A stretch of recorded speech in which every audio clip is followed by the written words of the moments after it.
Ngicela abathando sivule uPeter ukuqala. Namhlanje chapter 5. Sitadisha uverse 1 kuya ku5. Isection entsha ke le encwadini kaPetru. Sispende amasonto amaningi sibuka his main theme. Okuyindaba yokuthi simele ukwenze njani einhluphekweni.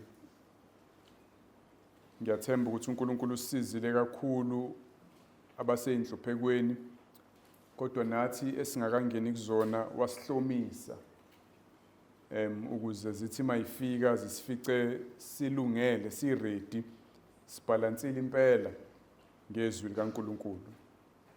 Namhlanje ke sibuka ukuthi umsebenzi wama-elder uyini kakhulukazi ebandleni elibhekene nezinhlupheko kanjalo. Ngicela ukufunda uverse 1 kuya ku5.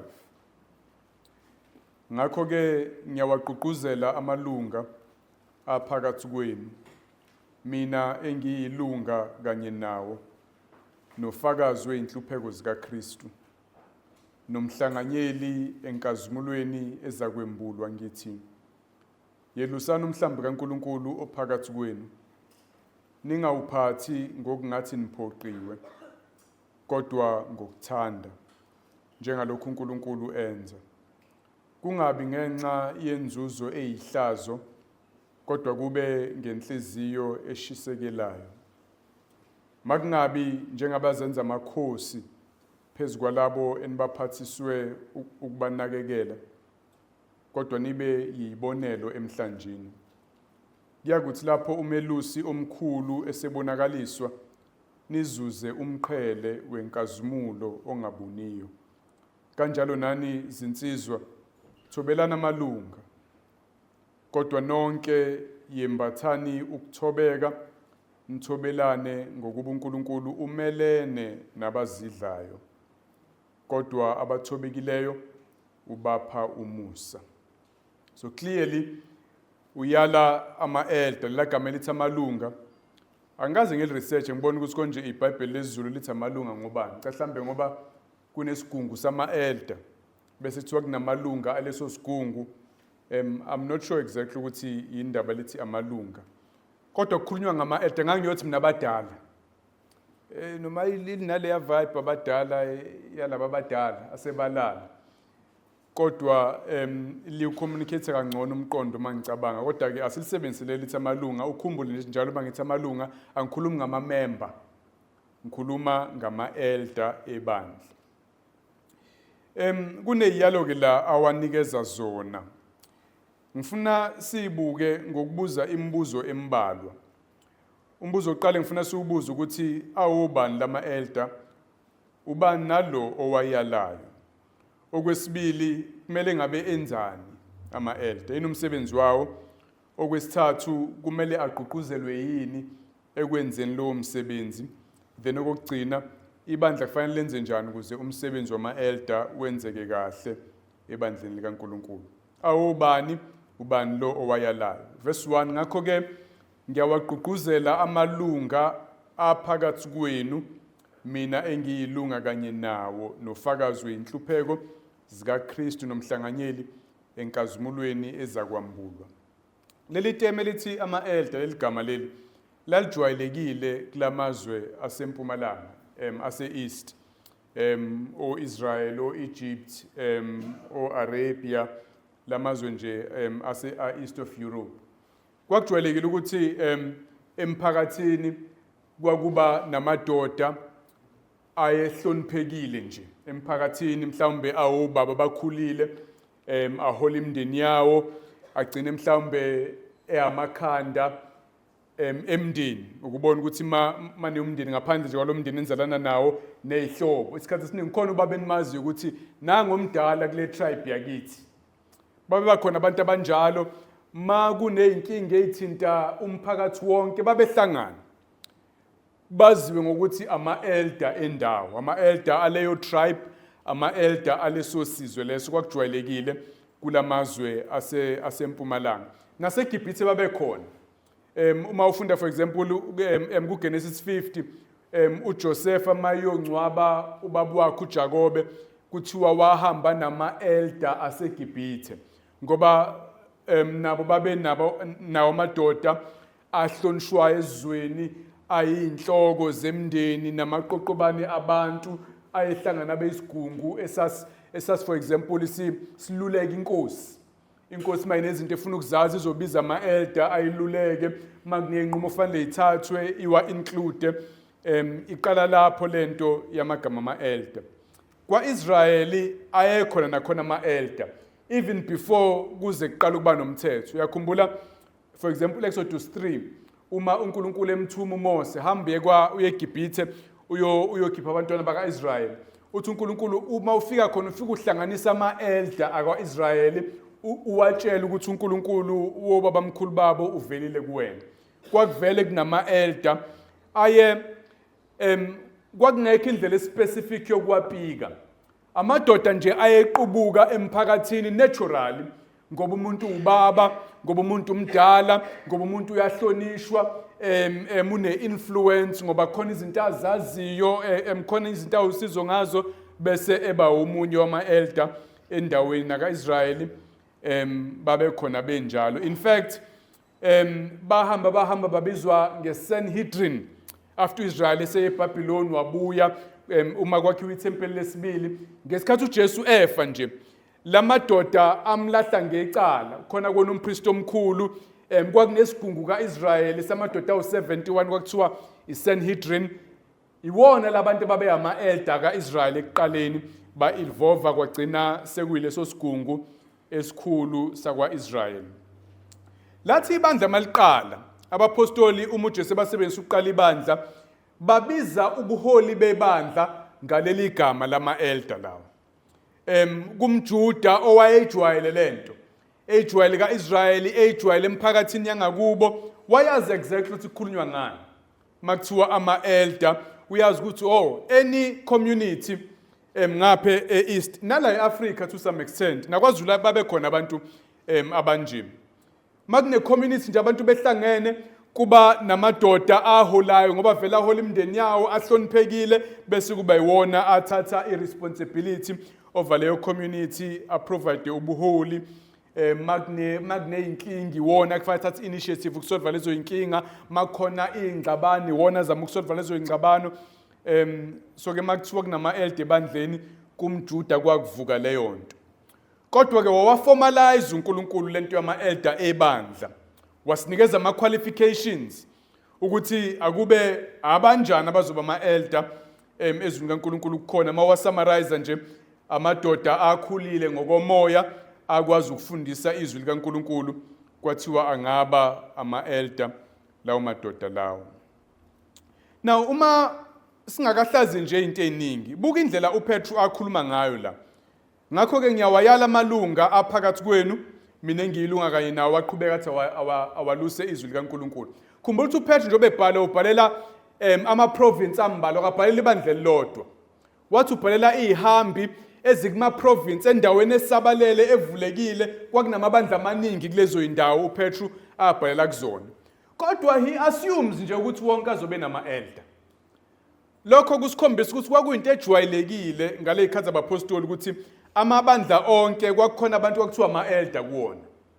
Indaba yamabandla angenawo ama-elder into entsha eqhamuke ebandleni ngoba abapostoli sebengasekho abantu sebakha ezaba istructure. Kodwa nje uPetru mayebhala incwadi ebhala amabandla amaningi ahlukahlukene uthi ngiyala ama-elder phakathi kwenu ngoba uyazi ukuthi kuwona wonke amabandla kwakukhona ama-elder. That was the norm. uNkulunkulu wayelindele ukuthi amabandla abe njalo. Nawe into oyibonayo la singahambi kakhulu ukuthi lama-elder are the same people ababuye babizwe ngobishop babizwe ngopastor. La kule passage le iyona best place yokuprova lelo point lelo ma umuntu efuna ukuphikisana nawe. Ngoba angithi uyabona kuverse 1 kuthiwe kuyalwa ama-elder. Buka kuverse 2. Kuverse 2 kuthiwa lama-elder aweluse. Lela gama lithi ukwelusa leli gama okususela kona upastor. Elders pastor the church. Ma eqhubeka uthi yelusana umhlambi kaNkulunkulu phakathi kwenu bese thi ningawuphathi ngokungathi niphoqodwa isiZulu alivezi lapha kuthiwa exercising oversight. Lela gama lithi ukuphatha, lela gama lithi oversight, ekuqhamuka kulona u-overseer, okuqhamuka kulona ubishop. Athi ubishop or overseers. So kuthiwa elders pastor the church and be bishops of the church. Kuverse 1 verse 2 la. So ma usangabaza ukuthi into eyodwa ngicathi le passage fanele ukuconvince. Labantu uPetru akhuluma ngabo ngezikhathi zoPetru babebizwa ngobishop sometimes ngenxa yomsebenzi weoversight, babuye babizwe ngabelusi abefundisi pastors ngenxa yomsebenzi wokunakekela izimvu kaNkulunkulu. Sometimes babizwa ngama-elder ngenxa yomsebenzi ukuthi kube yibona abantu abakhulile kwi-congregation, abakhomba indlela, babe yisibonelo kwabanye, abanokuhlakanipha, just like laba bantu abadala emphakathini babe njalo, nama-elder ebandleni kumele abe njalo. Iyezwakala bathanda. Lo bhalayo uPetru lo, naye uyibiza nge-elder. Ngakho-ke ngiyawagqugquzela amalunga aphakathi kwenu, mina engiyilunga kanye nawo. uPetru wenza izinto eziwuthula. 1, uyazehlisa nje. uPetru umpostoli, futhi umpostoli ogqame kunabo bonke abanye. Kodwa ufuna kwazi ukuthi no, nami ngiyi-elder nje njengawo wonke ama-elder, and njoba ngikhuluma nani la lezi zinto enginiyala ngazo, nami ngisesikebheni esisodwa kanye nani. Njengoba ngizoniyala ukuthi yalusana umhlambi kaNkulunkulu yakho njengoba kunenhlupheko, nami ngimdibi munye nani, uyazehlisa uyibeka kwi-level yabo ukubagqugquzela ukwamukela lezi zinto abayala ngazo. Kodwa futhi uzivezela lento yokuthi abapostoli kahle kahle were just the first elders. Kwakuyibona ama-elder okuqala abapostoli, ama-elder alandela emva kwabo ama-successor abo. Kwaba abapostoli kuqala, and then uma abapostoli bephela ibandla laqhubeka laholwa ama-elder /bishop/pastor. Ayikho enye level engaphezulu kwabo ereplace abapostoli. uPeter mayebiza nge-elder uveza wona ukuthi kahle kahle icore yomsebenzi wami njengompostoli nami ukwalusa ibandla likaNkulunkulu. Ngenza lo msebenzi eniwenzayo so that kuzokwazeka ukuthi mabe phela abapostoli obani abaqhubeka nomsebenzi abapostoli abawuqala, njengoba babeka isekelo bona obani abakhuphula indonga, ibona labantu ababizwa ngama-elder. Kodwa futhi ngicela uyabakhumbuza in a way ukuthi kodwa umpostoli futhi uthi mina ngiyilungu kanye nawo nofakazi weinhlupheko zikaKristu. Uyabakhumbuza ukuthi ngangikhona uKristu mayefa, mina ngayibona le inhlupheko engikhuluma ngazo, enginibizela ukuthi niyibekezelele. Mayezothi nomhlanganyele enkazimulweni ezakwembulwa, ngambona futhi ekhazimulisiwe uKristu, ngambona evusiwe kufeni, ngambona ekhuphukele emazulwini, wambona yena nangalesikhathi uJesu ekhuphukele entabeni, wathatha abawu-3 abafundi bakhe, wase waguqula isimo, wavela leya nkazimulo anayo njengoba esesezulwini, kuthiwa inwele zabamhlophe, ubuso wakhanya njengelanga, ingubo zakhe kwabe ngathi ziyakhanya, kwavela le glory uJesu azoba nayo o anayo manje njengoba esesezulwini. Uthi uPetru ngufakazi weinhlupheko zakhe, ngambona ehlukunyezwa ebulawa, ngambona futhi ekhazimulisiwe. Lento engiyishoyo ngiyayazi, lento engiyishoyo nginegunya lokuniyala ngayo njengompostoli owayeyumfundi kaJesu owahamba naye wambona yonke into eyenzeka kuyena. Ngomunye wenu kodwa futhi ngiwumuntu onegunya lokuniyala nina ma-elder. uPetru ngicathi wenza leyo nto laphana ku verse 1. Nomhlanganyeli enkazimulweni ezakwambulwa, ngiyi-elder nami enhluphekweni nani, nami nginaleli themba lenkazimulo. Right.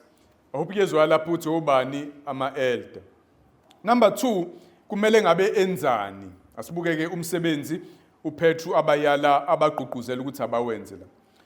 Ngakho-ke ngiyawagqugquzela amalunga, skipping leya part manje sesikhavile, ngithi yelusani umhlambi kaNkulunkulu ophakathi kwenu. Ningawuphathi ngokungathi niphoqiwe, kodwa ngokuthanda njengalokhu uNkulunkulu enza. Kungabi ngenxa yenzuzo eyihlazo, kodwa kube ngenhliziyo eshisekelayo. makungabi njengabazenza amakhosi phezu kwalabo enibaphathiswe ukubanakekela, kodwa nibe yibonelo emhlanjeni. First duty athi ama-elder noma befundisi kumele bayenze ukwalusa, yalusani umhlambi kaNkulunkulu. Njoba ngishilo la gama kusuka khona upastor lowana, lela gama elithi yelusani. Muzwa kuthiwa nje pastor, mfundisi, kahle kushiwo lela gama elichaza ukwelusa. Ukwelusa ke kunenhloso uNkulunkulu ebhala kanje yokuthi ube nesithombe emqondweni wakho somelusi eluse izimvu noma imbuzi, whichever you prefer. uNkulunkulu ufuna ube naso sithombe, bese uthatha leso sithombe uzama ukunderstanda ukuthi kuthiwani kahle kahle ngabefundisi. Umelusi mhlambe mawuhlakaza umsebenzi wakhe ungabala into ezintathu. His main job umuntu mawumqasha ukuthi akaluse izimvu zakho ukuthi akayidlise izimvu, akayitholela amadlelo ahamba yoyifida. Umelusi i-primary duty yakhe ileyo, izimvu ayingabulawa indlala, zingabulawa ukoma, akahamba athola amanzi, akawazi amadlela kuphi, akakhiphe esibayeni ayise emadlelweni, akazondle izimvu. Nalowo msebenzi is true of ama-elder ebandla. Ibandla likaNkulunkulu yibandla lokomoya, abantu laba kodwa abantu abasindisiwe, abavusiwe ngokomoya. Umoya wabo uyalamba, ulambela izwi likaNkulunkulu. Umuntu akanakuphila ngesinkwa sodwa, kodwa ngawo wonke amazwi avela emlonyeni kaNkulunkulu. Abefundisi kumele first duty makuthiwa bayalusa ibandla, abalondle ibandla, abalitshela ukuthi uNkulunkulu utheni, abalifundise amazwi kaNkulunkulu okuyiwona awukudla komphefumulo womuntu. Number 2, umelusi ufuna ayivikele izimvu. Mawumqasha umuntu umnika izimvu zakhe eziwu-20, ngabe ubhedile mayibuya ziwu-19, akusho lutho ukuthi lezi ezinye yikhuluphele, uyifuna iphelele izimvu.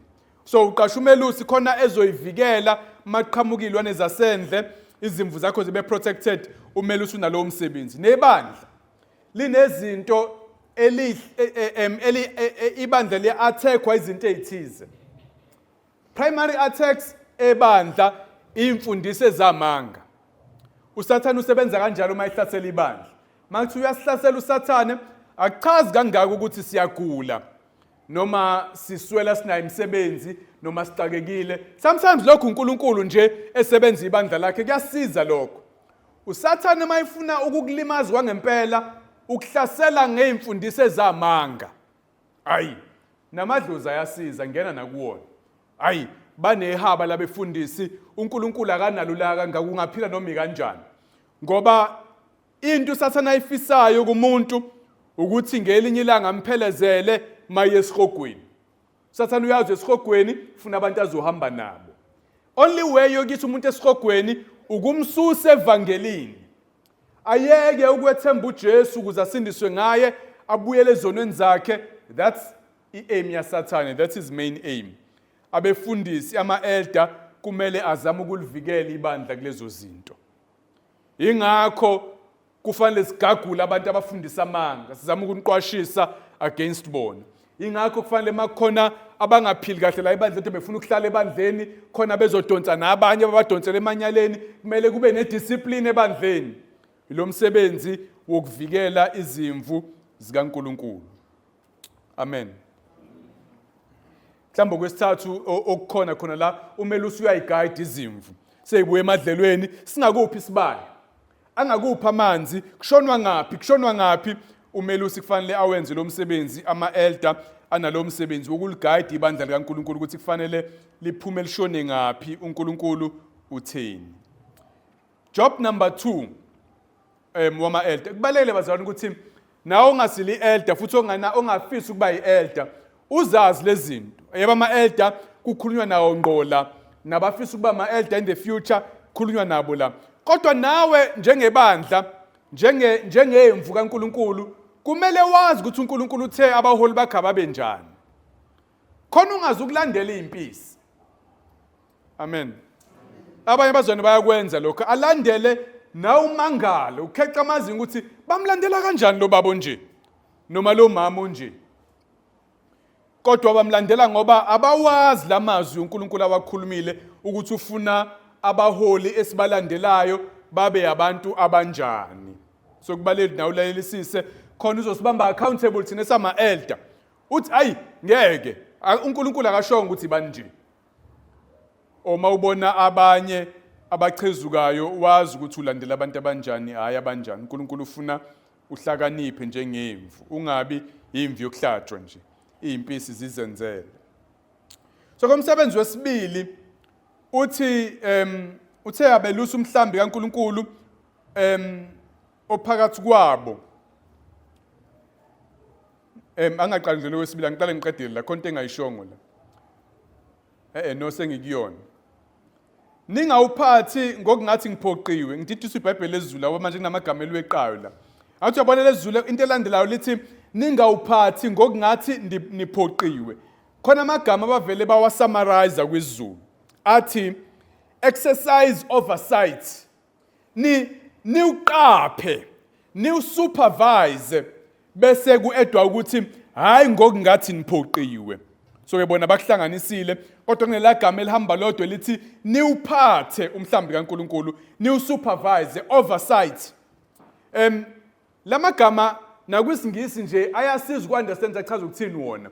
U-over ingaphezulu, usight ukubuka, ukubheka. So ke njengomuntu uma ucabanga umelusi nazi izimvu iqabile lapha ziyadla, uhleze endaweni ethe ukuqhwakela khona ezoyibona zonke. Khona ezobona nezimpisi mayiqhamuka kude, yilelo gama lelo iba ngaphezulu bese uyabuka, ngamanye amazwi iba ne-bird's eye view ukuze makushiwo njalo. Usupervisor lo ngesikhathi omunye ebamba isipanele ekurufa la, omunye ekurufa ngala, omunye ekurufa la, usupervisor kufanele aqhele abuke konke ukuthi kwenzeka kahle yini. Lo kurufa ngala akazukulimaza yini lo. Nalo ayikho into eqathazayo, lento iyahlangana yini ibe yilento umqashi wethu afuna ibe yiyona umsebenzi wama-elder lo ebandleni. O-supervisor njengawe uma unebhizinisi kwenziwa into ethize bese uqasha umuntu ozogada abanye mabenza leyo nto khona ezoqinisekisa ukuthi yenzeka kahle noNkulunkulu usethe kanjalo. Ibandla liyasebenza, wonke umuntu uneziphiwo. Sonke siyaparticipate emsebenzini kaNkulunkulu bese uNkulunkulu akube khona o-supervisor abazobona ukuthi konke kuhamba kahle ukuze uNkulunkulu engazukulimala njengomnikazi webandla. Ni understand abathandi?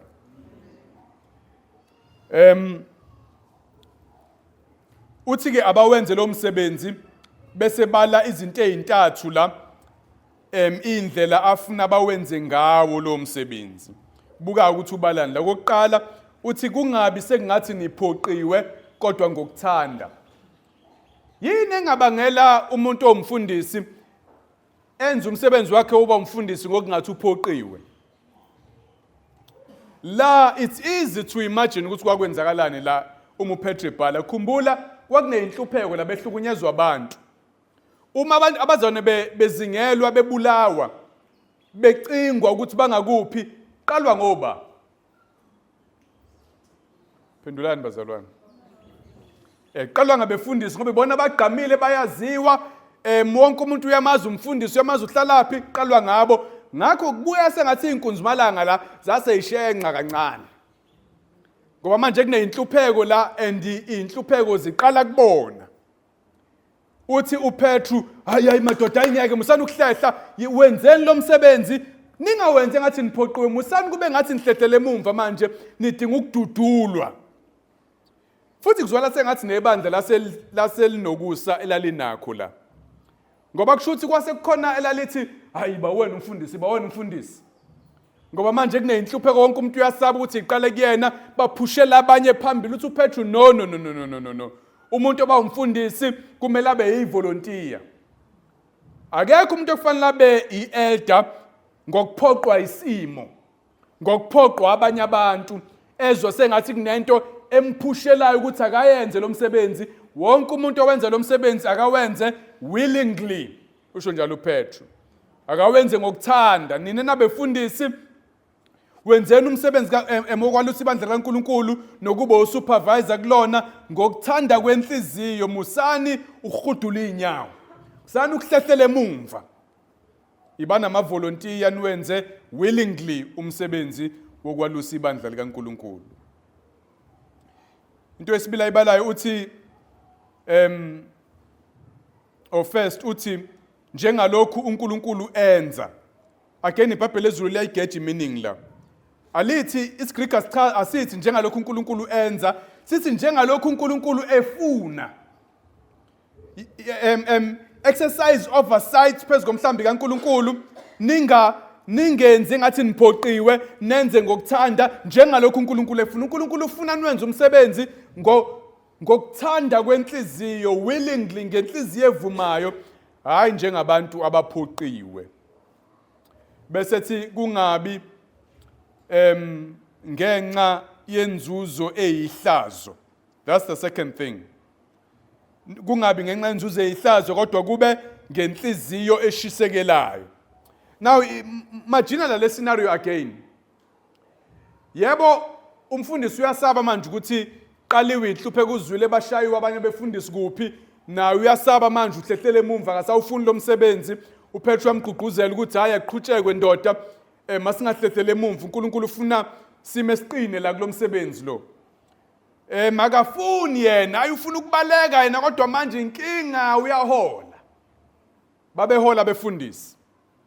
So ke manje akasawufuna umsebenzi kodwa uqhubeka nawo ngenxa nje yemali kuphela. Uthi uPetru cha. Ningaliholi kanjalo ibandla, ningaholi njengabantu abasebenzela nje imali iba yihlazo uma usebenzela yona kuphela. Awuthanda umsebenzi, ugcina icala manje umsebenzi, uhlale nje uthi ufuna imali, then leyo mali ishameful leyo nto uma uyithola kanjalo imali eyihlazo leyo, cishe ifana nomuntu oyintshontshayo imali. Noma umuntu okhekheleza emsebenzini, iholo lakho lithola ngehlazo uma ukhekheleza ungasebenzi kodwa uhola. Uyala nabefundisi bangabi njalo la, bangabe abantu abasebufundisini ngenxa imali ngoba babeholelwa. uNkulunkulu uJesu wayala ukuthi abaholelwe, uPaul wayifundisa leyo nto. So kwakujwayele ukuthi umfundisi kube nehola litholayo. Yayikhona ke ingozi ukuthi bahlale ebufundisini ngenxa imali, noma abantu bafuna ukuba befundisi ngenxa nje yemali. Umuntu uxakekile, sebenza yikho ngakho ufuna ukuba umfundisi ngoba kunemali etholakalayo. Uthi akumele kube njalo befundisi. Asebenzele imali ma uza emsebenzini kaNkulunkulu, kodwa akube ngenxa yenhliziyo eshisekelayo, inhliziyo enelukuluku, eager ukulekelela ibandla likaNkulunkulu, inhliziyo enepassion yokubona abantu besindiswa, yokubona abantu bekhule kumazini uNkulunkulu, bemphilela uNkulunkulu, ibandla likaNkulunkulu landa, inkazimulo kaKristu yanda emphakathini esikuwona. Akuze abantu abanenhliziyo ezinjalo, hayi abantu abalambile nje kuphela. Amen. Akuchazi ukuthi wonke umfundisi oholayo ingoba esuke ethanda imali nje eyifunela imali. Cha, kuhle ukuthi abafundisi baholelwe, kodwa abafundisi akufanele bamotivatwe imali emsebenzini wabo wobufundisi. Kufanele bamotivatwe intshisakalo, inhliziyo eshisekelayo ukubona intando kaNkulunkulu yenzeka emhlabeni njengasezulwini. Nezwe bathandekayo. Yabona la indoda ethanda imali. Nomama othanda imali kuyabonakala nje. Isikhathi esiningi akucover upheki. Hamba kambe kuvela, mali ihamba phambili la. Yonke into is about imali. Siyawazi amabandla njalo, abaningi bethu sike sadlula kuwona noma sike sizwe ngawo. Asingabalandelini abantu abanjalo. In fact, one of the qualifications ukuba umfundisi ukuba umuntu ongenalo uthando lwemali. Kuzomela uyinqobe leyo nkinga ngaphambi kokuthi ube umfundisi. Abefundisi kumele kuba abantu abathanda imali ngoba lo msebenzi wobufundisi ngaphandle ukuthi unethuba lokukhekheleza kuwona, uyithathela imali nje ukhekheleza. Khona abafundisi abanjalo sometimes uma full time, hayi bonke, khona aba full time abayikhandla kabi. Khona aba full time abenzi lutho, bayahola nje kuphela, adlala umuntu imini yonke. Abelungu baye bakukhuza nokuthi madoda msana ukudlala igolf ngama working hours, kukhuzana befundisi kuma pastors conference. Baphuma bawudlala igolf the whole day, ahlanganise nje intshumayelo last minute anike athathe imali afake ephaketheni ngoba ula only for imali, akayithandi lento. Asingabi nabantu abanjalo. Kodwa futhi ukufundisi bunamathuba nje okwakha imali ngezinye indlela. Angithi over ibandla kunezimali eziqoqwayo la isikhathi esiningi nini enizoshisa kwenziweni ngazo uyakwazi ukwakha indlela zokuthi ezinye zezimali ibenefite wena. Mawuzwe ngabazalwane be celebrate ama birthday umfundisi baletha ama gift ubezwe bekhokhela ama holiday umfundisi kuthiwa imoto yomfundisi serviswa ibandla ithengwe ibandla nomuzi wakhe ne medical aid nani namabonus nje kuthiwa umfundisi akajatshuliswe isikhathi esiningi ibandla elinjalo in fact all the time lifundiswe uyena uyakwazi ukuyenza leyo nto leyo sinibamba bambe bangcwele nginifake ethunini eyenza imali isuke emaphaketheni ize kimi ngakho ayifunakala indoda enjalo la ngoba ayamosha amadoda athanda imali angawuthanda umsebenzi abalithanda ibandla mzalwane Stefe kuyena kodwa ayifuni imali ngakho bahleli-ke abaphumi ngoba phela khona imali etholakalayo la uthi uPetru ningaholi ngaleyo ndlela njengabantu abasebenzela nje imali abanye they'll go so far ukutshontsha nje straight umnikelo ngaphambi kokuthi uyobalwa uqala ezandleni zakhe afule ukutshontsha lokho noma kuthiwa umfundisi. Right, into yesithathu ayibalayo uverse 3 makungabi njengabazenza amakhosi phezukwalabo enibaphathisiwe ukubanakekela kodwa nibe yibonelo emhlanjeni. Nansi enye ingozi engenzeka. Yebo yena akasafuni ukuba umfundisi kodwa uyayithanda ipower eza nobufundisi. Uyayithanda iauthority. Uyathanda ukuma phambili. Uyathanda ukuthatha izinqumo, uyathanda ukuthi kulalelwe yena. Uyayithanda ipower, uthanda ukuba iboss. Ngakho ezebufundisini ngoba nje uthanda ukuphatha abantu. Ikhona igenge enjalo nama ngitshela mase ngicathi ngibanja. Ikhona igenge enjalo noma kungathiwa kuholwa-ke kodwa nje mangizophatha abantu kuziwe ngami uzomthola kuleyo nto leyo uthi uPetru akungabi abantu amagama awasebenzisa kuSingisi kuthiwa not domineering over those in your charge umuntu odominateayo uzozwa ukuthi ikhale saba isicathulo la zosizwa isandla sentsimi ake nithi niyahlanganisa into engamfaki yena engamvezi yena nizomthola kahle ngoba ibandla lakhe leli into le yokugqamisa yena yokuphakamisa yena yokunonophalisa yena ubona nangezihlalo ngama setup akhona ukuthi kunamakhosi kuleli bandla leli webazalwane mani ifica izihlalo nina nisuke nithi hayi ibandla liyamthanda umfundisi lifuna ukumhlonipha no uyalifundisa ngendlela ngeke athi ngicela isihlalo kodwa khona amavesi azonifaka kuwona nendlela azochaza ngayo ezokwenza nina nibone ukuthi kudingakala isihlalo la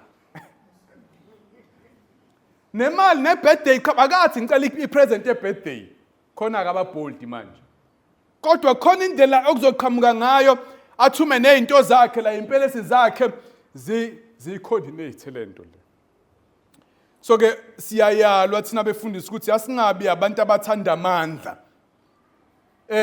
babazike la ukuthi ukhuluma ngani uPetru mayikhuluma ngoba babephila kwisikhathi seslavery kwakunama slaves anabanikazi bawo umnikazi wama slaves uyawaphatha kama slaves yawadominator iproperty yakhe ezwa ngaye wenza ukuthandayo ngawo ngesikhathi asithandayo kufana nezinkomo nezilwane kuyena ngakho uyabusa ngendluzula phezukwawo uthi uPetru not ebandleni likaNkuluNkulu abekho master ebandleni likaNkuluNkulu babewazi amakhosi yakhumbula uJesu wabayana nokuthi amakhosi abezizwe abusa ngendluzula phezukwabantu base bebanga noma bethi uba uzoba unumber 1 uba uzoba unumber 2 uba uzoba unumber 3 uJesu no labantu abangakhola bayayenza leyo nto hayi la kunini ofuna ukuba wokuqala akabe wokugcina ofuna ukuba mkhulu akabe inceku yenonke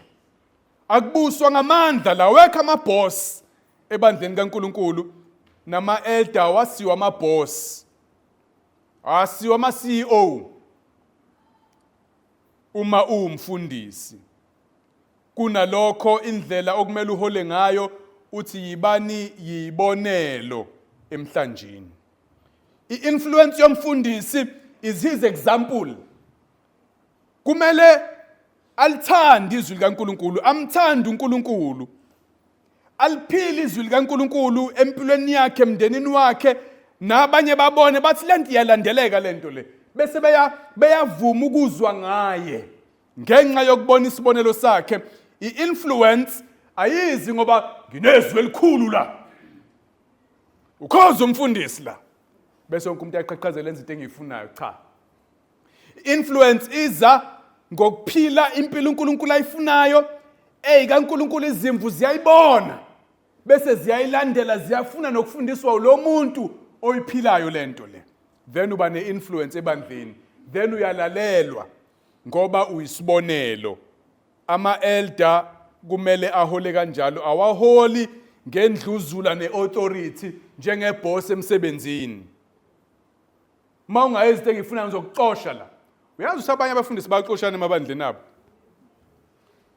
Udilizwe ezikhundleni, uxoshwe ngisho ebandleni, ungonanga kungena discipline. Ngoba ikwakhe la. Uyifounder makhonto ongayithandi hamba wena. Kuneyindawo ezinjalo, kodwa ke bayaphambana nezwi likaNkulunkulu. Umfundisi akaholi ngesandla sensimbi, uhola ngesibonelo sempilo yakhe. Then abantu babe willing ukumlandela. Right, asiye ngasekuphethenike ke manje. Verse 4. Sinto verse 4 no 5 kafishane, ngibuza umbuzo ukuthi kumele bagqugquzelwe yini. Okay, Petru, abangagqugquzelwa imali, abangagqugquzelwa amandla eza nokuba umfundisi.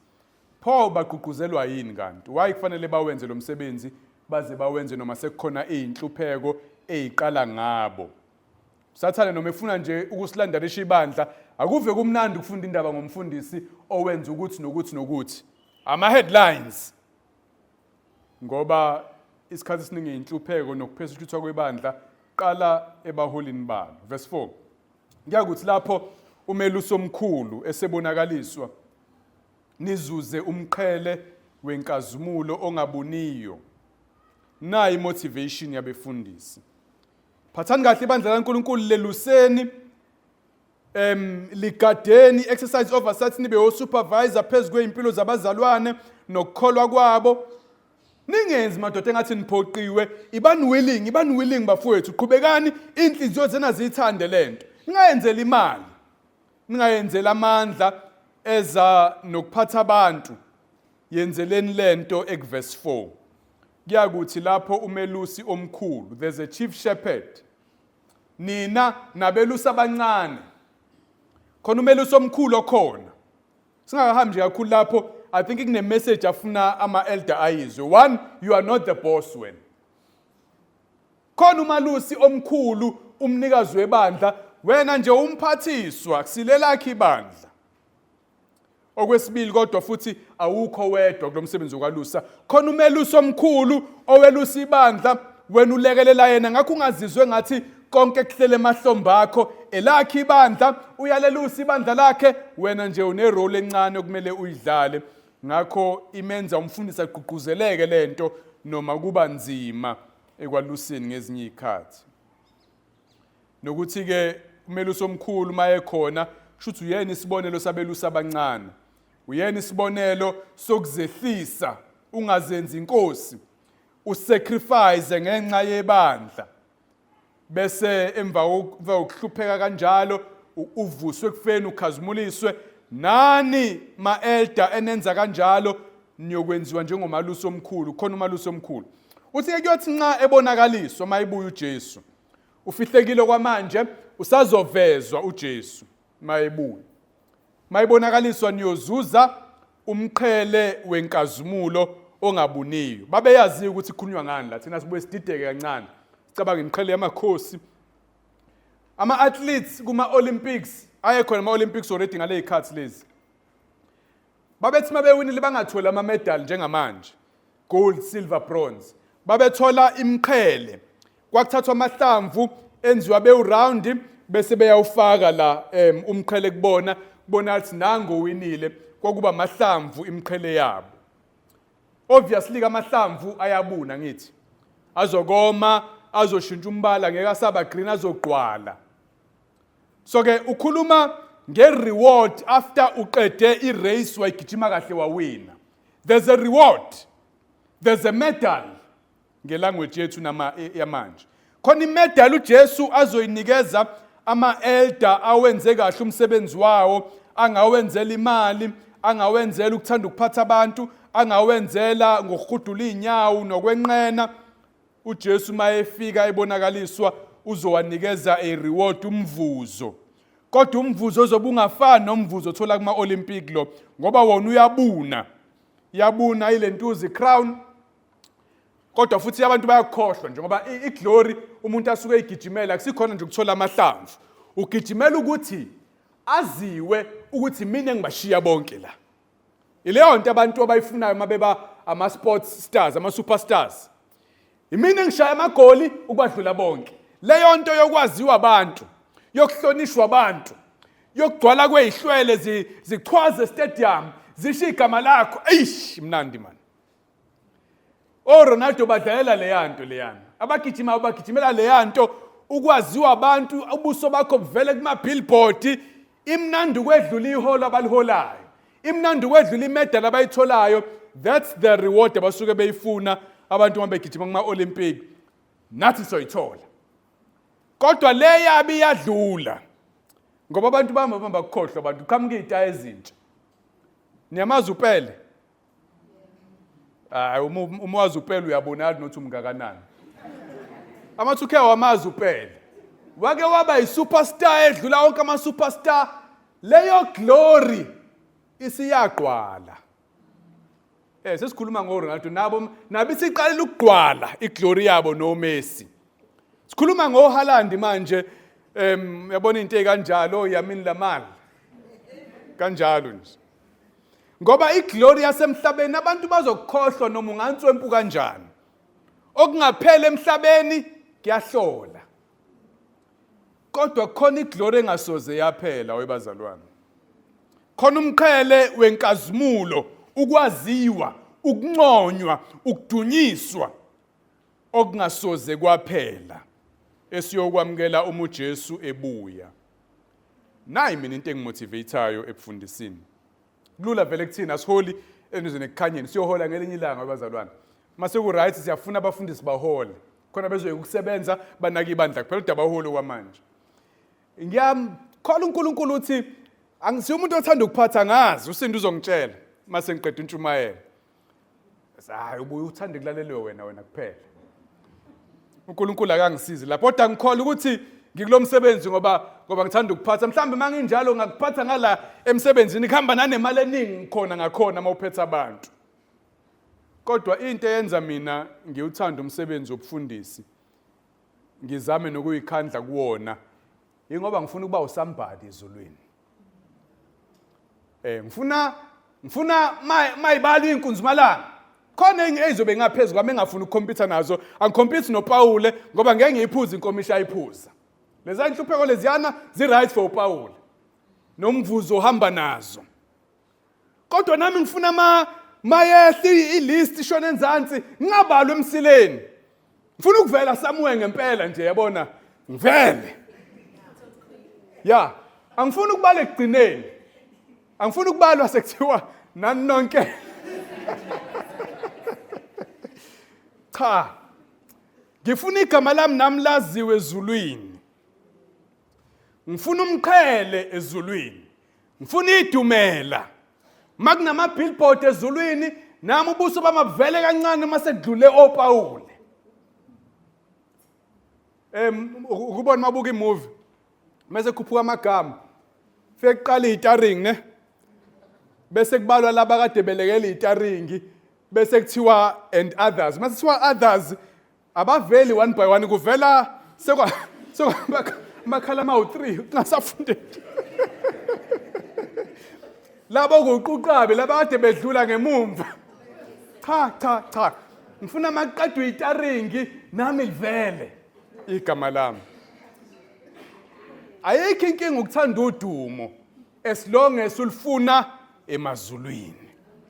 Ayikho inkinga ukuthanda imvuzo nengcebo nayo yonke into uNkulunkulu ayosinika yona, kodwa as long as uyifuna ngelanga umeluso omkhulu ayobonakaliswa ngalo. Hayi manje khona inkinga mawulifuna manje udumo lwakho. Amen. Cela ukuvala ngoverse 5. Ukuze ama-elder akwazi ukwenza kahle lo msebenzi, nakho ibandla elimele ukwenza. Nani zinsizwa. Ngenzeka ukuthi usho izinsizwa ngempela noma nje ukhuluma ngabantu abasebancane.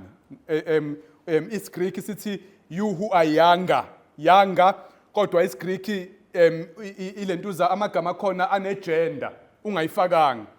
Kodwa futhi kuyethiwe brothers kusho thina so asinayo isho noma usho young men noma young people nje in general. Kodwa mhlambe mayithi young men ingoba abantu abafana abasebancane ibona isikhathi esiningi abarebella kakhulu against authority. Angazi nje into eba khona esixakayo masebancane awuthanda ukuphathwa mawumfana. Khulazi la kuma teens. Nami ngiyakhumbula ngangiyiva esayidini lika baba mathini ngisayithini angifune ukuphathwa umuntu. So mhlawumbe usho njalo onje young people in general uthi nani enibancane thobelana ama-elder zehlise njengonkosikazi ethobela umyeni wakhe, njengomzana ethobela ugovernment, njengesigqila sithobela umaster, nani enibancane bathobeleni abaholi bebandla. Sana ukubagolozela ngoba isikhathi esiningi ayikho into abayifunayo except ukusizakala kwakho nje. Bathobeleni bese kodwa nonke usebala bonke-ke manje ama-elder abancane nathi sonke siphakathi nendawo nonke yembathani ukuthobeka, humility. Asibe abantu nje abazehlisayo masabazalwane nithobelane, including ama-elder. Nawo phela wenzi nje umathanda akhona la zehlisa khona avumela abanye avumela omunye umbono ngoba kusile ibandla la ukhona umaluso omkhulu. Ebandleni kaNkulunkulu kune-humility, kunokuzehlisa kuwona wonke umuntu, kunokuthobelana okwenzakalayo ngokuba uNkulunkulu umelana naba-proud abazidlayo. uNkulunkulu unempi ne-war nabantu abayiphakamisayo. Mawufuna ukubona uNkulunkulu elwa nawe oyiphakamisa, uyiphakamise phezu kwabazalwane, uzomthola uNkulunkulu mawumuntu oqhwakele. Kodwa abathobekileyo ubaphumusa. Uyabathanda uNkulunkulu abazehlisayo. Ingakho uNkulunkulu abuya ngenelele ngesibhacu kumuntu ongaxoli. Umuntu ongaxoli kahle kahle pride ukungaxoli. Bacathi ngubani mina ukungenza kanje? Esho umuntu enhlizweni ngoba uphakeme abamba igrudge. uNkulunkulu uyalifaka uswazi kwabanjalo. Kodwa bazehlisayo adedele kuNkulunkulu, adedele kuNkulunkulu. uNkulunkulu uyabafukula abanjalo abanikeza umusa ababusise. Amen. Angisummarize ke bangcwele kuyalwa ama-elder la thiwa awalalusi ibandla likaNkulunkulu, awalinakekele, alondle, alivikele, awa-exercise i-oversight, awabe o-bishop, abe o-supervisor, anakekele ukuthi yonke into ihamba kahle. uJesu wabekile ukuthi awabe awasupervise umsebenzi wakhe la. Awangakwenzi lokho ngempoqo. Kekho umuntu ofanele aphoqwe ebufundisini, umuntu angahudula inyawo akakwenze willingly. Awangakwenzela imali, awakwenze ngenhliziyo enentshisakalo. Awangakwenzi njengabantu abafuna ukuba amakhosi phezu kwebandla likaNkulunkulu abalinikeziwe, kodwa babe yibonelo. Into kumele ibamotivate ukuthi kunomvuzo ongasoze waphela uJesu eza nawo uma ebuya for ama-elder awenze kahle lo msebenzi. Bese thina sonke bazalwane asiwathobele nama-elder. Kwenye indawo uthi ukuze umsebenzi wawo awenze ngentokozo. Kubhlungu ukuzama ukhola abantu abagolozayo nje bahudula inyawo, bayaphikisa, akuyeke nje phambili kungatibilanga kungaxabananga. Iyakhathaza into enjalo, yenza ama-elder abubule enkosini. Uthi-ke kwenye indawo akunisizi lokho uma abaholi benu bekhala bengathokozile. Kunalokho asibe abantu abahulikayo, abathobekile, njengezimvu. Imvu ayifani nembuzi. ukuzwe makuthiwa inyawo zakhe ayimile kahle kuthiwa ufana nembuzi beyidonsela emsamo. Ngiyaxolisa abaye bayithanda. Kunento engifuna ukuyisho, angiqondile ukuya lapha. Kodwa ngifuna ukuthi imva ifani nembuzi. Imbuzi iyatiphila, ibalance ngempela. Kodwa ibandla alizona imbuzi ibandla. Ibandla kuthiwa imbuzi lezi eziyesihogweni, ibandla izimvu. Imvu ayigolozeli lutho. Kuthiwa ke thina sibe njalo khona ama-elder ezowenza kahle umsebenzi wawo. Amen. Asithandaze.